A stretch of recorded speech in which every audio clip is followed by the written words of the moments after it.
Hello दोस्तों, आप सभी का हमारे इस वीडियो में स्वागत है। सीटेट यूपीटेट बाल विकास प्रीवियस ईयर एमसीक्यू हम इसमें कराने जा रहे हैं। इसमें हमारा टॉपिक है आनुवंशिकता और पर्यावरण। इसके हम एमसीक्यू देखते हैं जो हमारे पूछे गए हैं सीटेट और यूपीटेट में। चलो, हमारा फर्स्ट प्रश्न क्या है? आनुवंशिकता तथा पर्यावरण की भूमिका के बारे में निम्नलिखित में से कौन सा कथन सत्य है? ये देखते हैं, सीखने तथा प्रदर्शन करने की एक बच्चे की क्षमता जिन्हें पूरी तरह से निर्धारित किया जाता है, जिन्हें पूरी तरह से निर्धारित किया जा सकता है। बी वाला, अच्छी देखभाल तथा पौष्टिक आहार बच्चे कैसे किसी भी जन्मजात विकार को दूर कर सकता है। सी वाला देखते हैं, पर्यावरण केवल बच्चे के भाषा विकास में महत्वपूर्ण भूमिका निभाता है। डी वाला देखते हैं, विकास के कुछ पहलू आनुवंशिकता तथा कुछ अन्य पर्यावरण से अधिक प्रभावित होते हैं। तो इसमें हमारा राइट आंसर रहेगा डी वाला, विकास के कुछ पहलू आनुवंशिकता तथा कुछ अन्य पर्यावरण से अधिक प्रभावित होते हैं। जैसे हम बताते हैं कि पर्यावरण जो होता है तो बच्चे के विकास के लिए बहुत महत्वपूर्ण होता है। जैसे बच्चे जैसे भी पर्यावरण में, जैसे वातावरण में रहते हैं तो उन पे वैसा ही उसका प्रभाव बहुत पड़ता है। आनुवंशिकता तथा पर्यावरण दोनों ही बच्चे के विकास को प्रभावित करते हैं। प्रश्न नंबर 2 देखते हैं, माता पिता वंशजों जैसे स्थानांतरित होने वाले लक्षण को कहा जाता है? पर्यावरण, जीन, आनुवंशिकता या होमियोस्टेसिस। तो इसमें हमारा राइट आंसर रहने वाला है आनुवंशिकता। माता पिता वंशों से स्थानांतरित, एक से दूसरे में पहुंचने वाले, स्थानांतरित होने वाले जो हमें लक्षण कहाँ से मिलते हैं? आनुवंशिकता से। प्रश्न नंबर 3 देखते हैं, निम्नलिखित में से के अतिरिक्त सभी वातावरणीय कारक विकास को आकार देते हैं? पौष्टिकता की गुणवत्ता या सांस्कृतिक या शिक्षा की गुणवत्ता या शारीरिक गठन।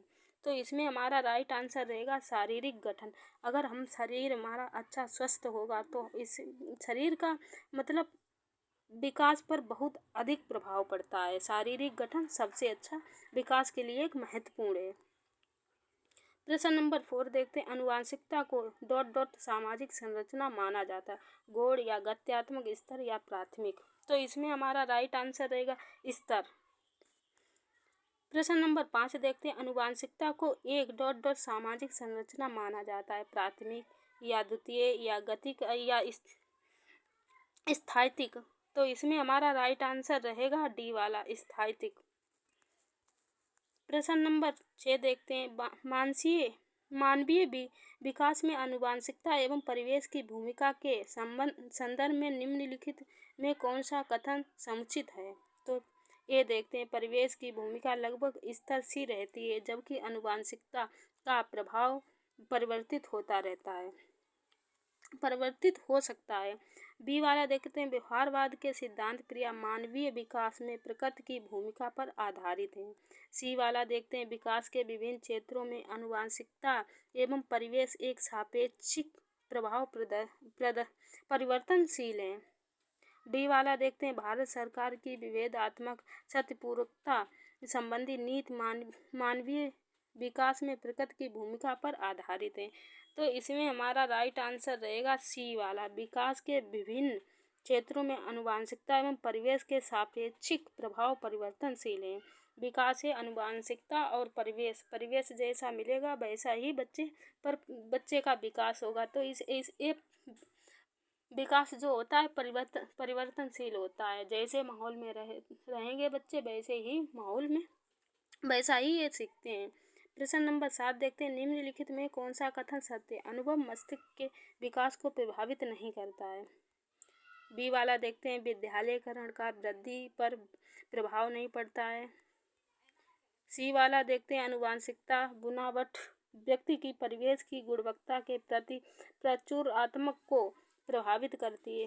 डी वाला देखते हैं, गोद लिए गए बच्चों का वही बुद्धि लब्धांक IQ होता है जो गोद लिए गए उसके सहोदय भाई बहन का होता है। तो इसमें हमारा राइट आंसर रहेगा 7 वाले में, इसमें हमारा राइट आंसर रहेगा सी, आनुवंशिकता बुनावट व्यक्ति परिवेश की गुणवत्ता के प्रति प्रत्यात्मक रूप को प्रभावित करती है।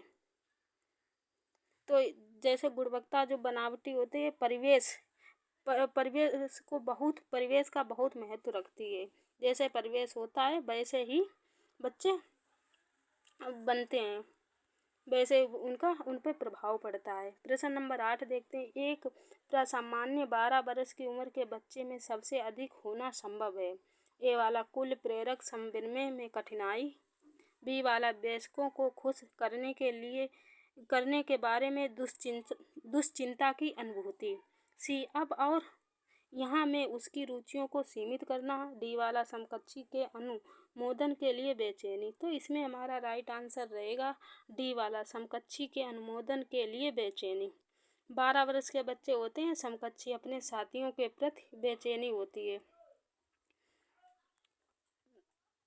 प्रश्न नंबर 9 देखते हैं। शारीरिक निर्योग्यता वाले व्यक्ति के लिए निम्न में कौन सी युक्ति रक्षा तंत्र में सबसे संतोषजनक होनी चाहिए? तथ्यीकरण, विवेकीकरण या अतीत कल्पना या इनमें से कोई नहीं। तो प्रश्न नंबर 9 का हम देखते हैं। अतीत कल्पना संतोषजनक होती है, अतीत कल्पना। प्रश्न नंबर 10 देखते हैं। एकल अभिभावकों वाले बच्चे को पढ़ाते समय शिक्षक को क्या ध्यान में रखना चाहिए? चलो देखते हैं।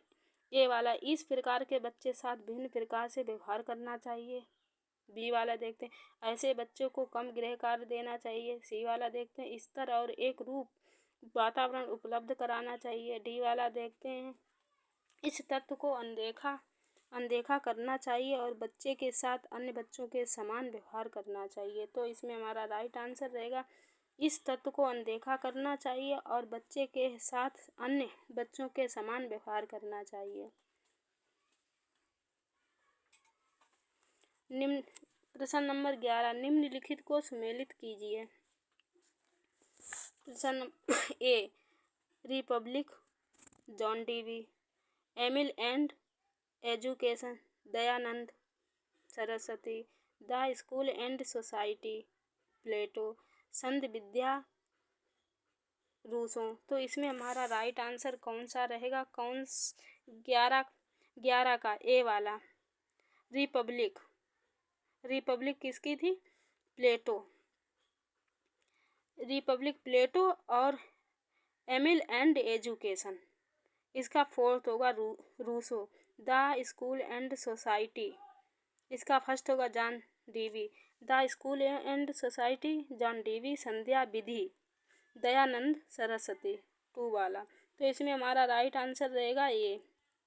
प्रश्न नंबर 12 देखते हैं। प्राकृतिक पालन पोषण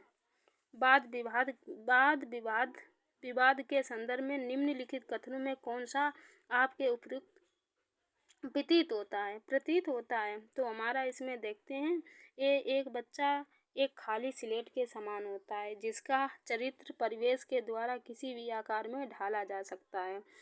बी वाला, एक बच्चे के व्यवहार का निर्धारण करने में परिवेशीय प्रभावों का बहुत कम महत्व होता है। वह प्राथमिक रूप में आनुवंशिकता के रूप में निर्धारित होता है। सी वाला, वंशानुक्रम तथा परिवेश अभिन्न रूप से एक दूसरे से गुथे हुए हैं और दोनों विकास को प्रभावित करते हैं।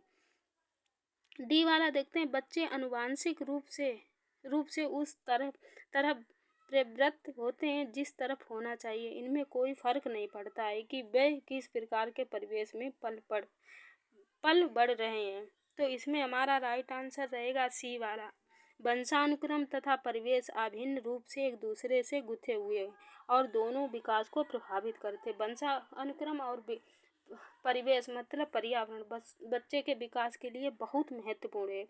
ये बच्चे के विकास को प्रभावित करता है। प्रश्न नंबर 13 देखते हैं। मनुष्य की वृद्धि आगे की पीढ़ी में संक्रमित होती है। का कार्य इस जन्मजात योग्यता के विकास के लिए उपयुक्त परिस्थितियों का निर्माण करता है। प्रश्न ए, क्षेत्र, बी, मौसम, सी, वातावरण, डी, जलवायु। तो हमारा इसमें राइट आंसर कौन सा रहेगा? वातावरण। हमने बताया कि वातावरण बच्चों के विकास के लिए बहुत महत्वपूर्ण है। तो इसमें हमारा राइट आंसर रहेगा वातावरण। असंगठित घर से आने वाला बच्चा सबसे अधिक कठिनाई का अनुभव करता है। सुनिर्मित पाठों में, स्वतंत्र अध्ययन में या नियोजित निर्देश में। डी वाला अभ्यास पुस्तिका में। तो इसमें हमारा राइट आंसर रहेगा स्वतंत्र अध्ययन में। वह स्वतंत्र रूप से अध्ययन नहीं करता, मतलब उसे स्वतंत्र नहीं होता है, उसे कठिनाई होती है। प्रश्न नंबर 15, निम्नलिखित में कौन सा मुख्य रूप से आनुवंशिकता संबंधी कारक है? आँखों का रंग है आनुवंशिकता संबंधी कारक है। देखते हैं ए वाला आँखों का रंग होता है आनुवंशिकता संबंधी, या बी वाला सामाजिक गतिविधियों में भागीदारी होती है, सी समकक्ष व्यक्तियों में भागीदारी होती है, डी चिंतन पैटर्न होता है। तो इसमें हमारा राइट आंसर रहेगा ए वाला आँखों का रंग। आँखों का रंग जो होता है वो आनुवंशिकता कारक से संबंधित होता है। प्रश्न नंबर 16 देखते हैं, एक विद्यार्थी मेडिकल कॉलेज में दाखिला लेने के लिए कठिन परिश्रम कर रहा है ताकि वही प्रवेश परीक्षा में उत्तीर्ण हो सके। ये विद्यार्थी रूप से अभिप्रेरित है, वैयक्तिक है, अनुभाविक है, आंतरिक है, बाह्य है। तो इसमें राइट हमारा आंसर वो आंतरिक रूप से अभिप्रेरित है, इसीलिए वो इतना कठिन परिश्रम कर रहा है। 17, एक अध्यापक किसी भी समूह में समुदाय आधारित व्यक्तिगत भिन्नताओं को समझ सकता है। ए वाला आँखों के संपर्क के आधार पर, बी वृद्धि के आधार पर, सी भाषा एवं अभिव्यक्ति के आधार पर, डी गृहकार्य के आधार पर। तो इसमें हमारा राइट आंसर रहेगा सी भाषा एवं अभिव्यक्ति के आधार पर। समुदाय पर्यावरण या परिवेश के आधार पर, तो उसकी भाषा और अभिव्यक्ति कैसी है, तो उसे हम समझ सकते हैं कि समुदाय का व्यक्तिगत भिन्नता, इसमें क्या भिन्नता है, कैसे परिवेश में रह रहा है। प्रश्न नंबर 18 देखते हैं, आपकी कक्षा का एक छात्र कक्षा में रोज अनुशासनहीनता करता है। आप इस समस्या के समाधान हेतु निम्नलिखित में से क्या उपाय अपनाएंगे? देखते हैं, अगर कोई छात्र जो है तो वो अनुशासनहीन, आप जो कह रहे हो वो उसे नहीं मान रहा है, वो अपनी मर्जी कर रहा है, जो उसका मन चाह रहा है वो कर रहा है, तो आप उसके उपाय के लिए आप क्या करेंगे? ये देखते हैं, छात्र को रोज पीटेंगे जब तक वह कक्षा में अनुशासनहीनता करना नहीं छोड़ देता, ये करेंगे। बी वाला देखते हैं, स्कूल में उसका नाम काटने के लिए प्रधानाचार्य से कहेंगे। स्कूल में उसका नाम काटने के लिए प्रधानाचार्य से कहोगे? नहीं। सी वाला, उसके वंशानुक्रम तथा वातावरण का पता लगाकर उसका सही दिशा से मार्गदर्शन करेंगे। नहीं, उसकी इलाज के लिए किसी अच्छे मनोचिकित्सक के पास ले जाएंगे। तो इसमें हमारा राइट आंसर रहेगा 18 वाला सी, उसके वंशानुक्रम तथा वातावरण का पता लगाकर उसे सही दिशा में मार्गदर्शन कराएंगे। उसका पता लगाएंगे वो अनुशासनहीनता क्यों कर रहा है, तो उसका पता लगा के उसका मार्गदर्शन, सही दिशा में मार्गदर्शन कराएंगे, ना कि उसे मनोचिकित्सक के पास ले जाएंगे या उसे मारेंगे पीटेंगे या उसका नाम काट देंगे, ये नहीं करेंगे। उसका पता लगाएंगे और पता लगा के उसे सही दिशा में उसका मार्गदर्शन कराएंगे। प्रश्न नंबर 19 देखते हैं, बालक क्या है, वह क्या कर सकता है, उसका विकास क्यों नहीं हो रहा है, आदि प्रश्नों के दायी तत्व हैं।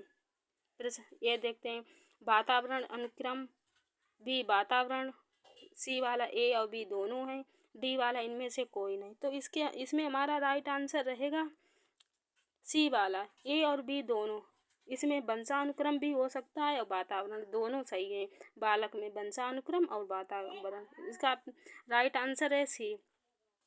प्रश्न नंबर 20 देखते हैं, माता पिता से संतानों को प्राप्त होने वाले गुणों को कहते हो, वंश कहते हो, वंशानुक्रम कहते हो, वातावरण, इनमें से कोई नहीं। तो इसमें हमारा राइट आंसर रहेगा बी, वंशानुक्रम कहते हैं।